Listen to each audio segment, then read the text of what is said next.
here in session 1 today. Find your way into our first day of Schoology.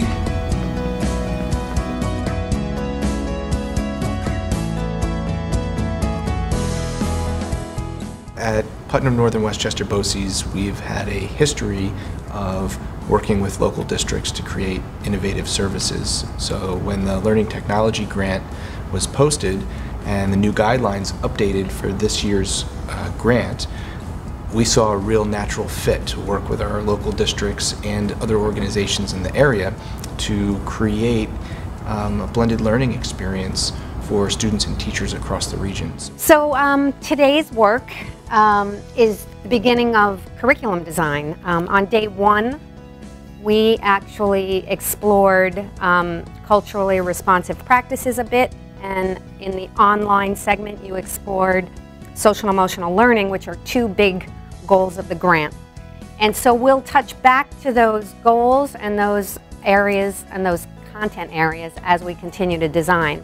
When I heard your emphasis was to maximize the experiences from the OC21 program to a broader scale, also the focus on the issues of equity, social emotional learning, culturally responsive and sustaining, and the use of technology for innovative blended learning practices. Those were the goals that I saw you had outlined for the grant. To what would it be like to help a group of high school teachers to create their own original blended learning course that they want to teach in their school? And that was a natural extension of interest.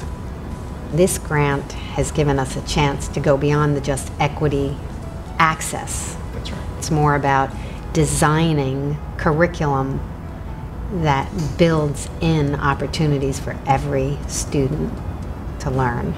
I thought this was kind of cool. When Matt wrote that I don't want to design the futures of all my students, I want to give them the opportunity for them to design their futures. Like, that was really kind of cool. Yeah. So it's really giving students autonomy or freedom over creating their own future, but at the same time giving them support. Right. Creating an environment that allows them to be able to make the good decisions that you want them to make, but not making it just assuming that they're going to do exactly what you want them to do. So maybe one of the key attributes in order for our students to be prepared for the future is giving them the supports they need. One of the reasons why I decided to participate in the Learning Technology Grant was that I was an online learner for all of my master's education. Although I have my bachelor's and I was actually a lawyer for many years, when I decided to go back to school for teaching, I did a complete online program. And for me, that was a really interesting way to learn. It was kind of a new way to learn. And I think that giving our students the opportunity to do that is really a skill that we are going to arm them with for the future. I decided to join the Learning Technology Grant program because as a new teacher, I had kind of had a goal in the back of my mind that I'd like to design a curriculum and a course, an elective in English, and this opportunity came up my first year much earlier than I expected, and I jumped on it. I wasn't sure that I'd be ready for it, but the idea that not only would I have the freedom to kind of design an elective of my own, but the fact that it would incorporate technology, which I feel is one of my strengths, was like a no-brainer. As soon as it was pitched in our department meeting, I kind of was tapping my thigh a little bit, hoping that I'd be given the opportunity to get involved here. So I decided to do the Learning Technology Grant because I had been doing some work with individualized learning, as well as looking at how I could really differentiate, and technologies just seemed to be the way to access the most students and use these tools to really get more students doing more types of work. So I did not know about this Learning Technology Grant, but when my assistant principal talked to me about it, I thought that this was a great opportunity to seize, and I applied for it and was accepted.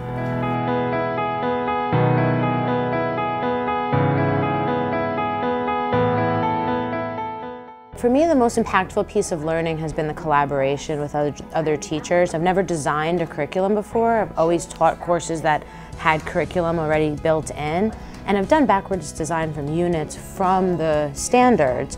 but actually creating the standards for myself and seeing how I wanted the course to flow has been insanely valuable. I'll tell you that when I went back to school after our first or second meeting, I started focusing on this social-emotional learning aspect, you know, because I did not have that in my classroom. I've never had any training on that, and I realized how essential it is to gauge the students' emotions before you pretend to teach them. I think for me the biggest piece of learning thus far has really been that there's real value in taking the time to intentionally design and think about your work, and that seeing our group of teachers grapple with the design process that they don't always have the time and space to do, and then watch them develop as designers of their own work. They're thinking about their work in a way that they haven't before.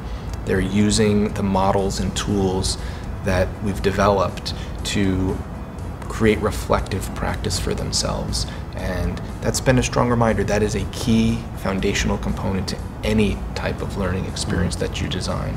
So learning how to take a step back, unpack, and be really thoughtful of the things that I do automatically in my classroom.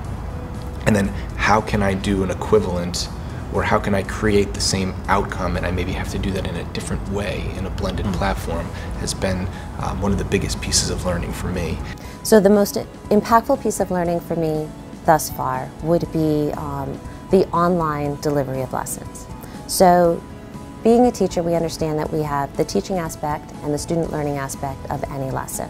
And the teacher aspect is just what it is that we need our students to learn from us.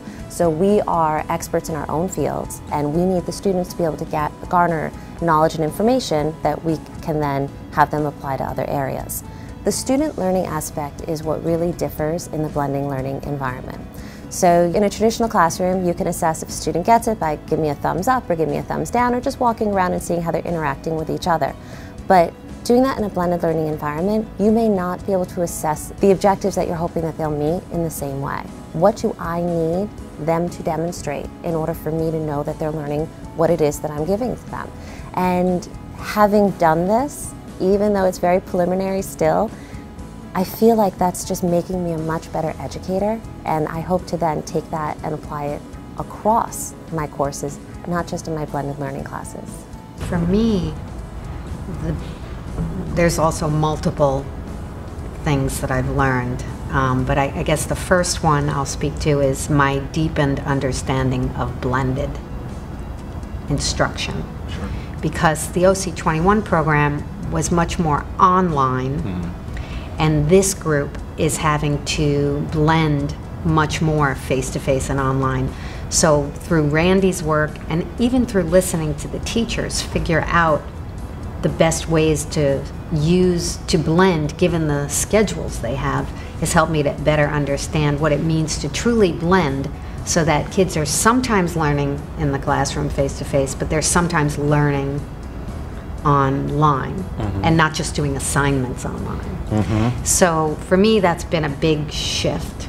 And then also the collaboration that we've done since November in kind of sharing the way we look at instruction and the frameworks we use unconsciously for designing instruction, and how we're making those more explicit now for students, in the way in which Randy characterizes a good quality lesson, my layering on my understanding of a good quality lesson.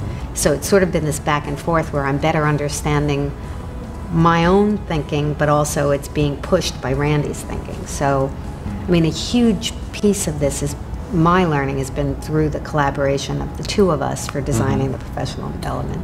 That's been big.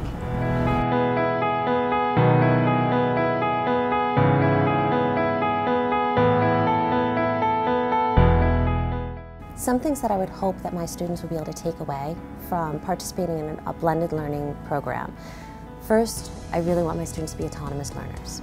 And that's something that any teacher strives for, but in a traditional classroom, sometimes we guide them a little bit more than they necessarily need. And through a blended learning program, our students are really taking responsibility for their own learning. And this then applies to another principle that I think is so important, is that our students will take an online course somewhere, somehow within their life. Whether it is completely an online course, whether it's a blended learning course, whether it's something for credit, whether it's something just a training for work, our students will be exposed to how do you participate in this type of environment. And for me as an educator, I'm always trying to prepare my students not just for today, but for tomorrow. I know that they will have a different experience from the traditional learning experience. And I know that my focus in this is to respond, is to meet the students' needs, you know, so, and from the curriculum to all the aspects, culturally responsive learning, teaching, the socio-emotional pieces. If we put all these together, I know that the students will have a better experience as learners. It's a journalism course founded on the English standards, more or less, so I hope that they continue to develop mastery toward those standards, and I hope they understand the place that journalism has in our society and the foundations of journalism and what true journalism means versus a lot about what we hear today.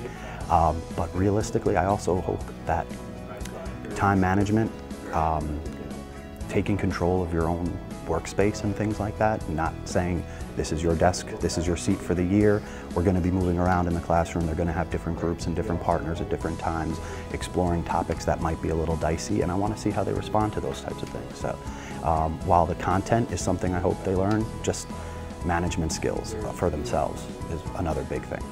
I hope that my students taking a course in a blended format helps them to regulate their time management, and also to take a project that they have some passion in and be able to see that they can do the research and that they have the power to do all of the learning on their own with some guidance from the help of us.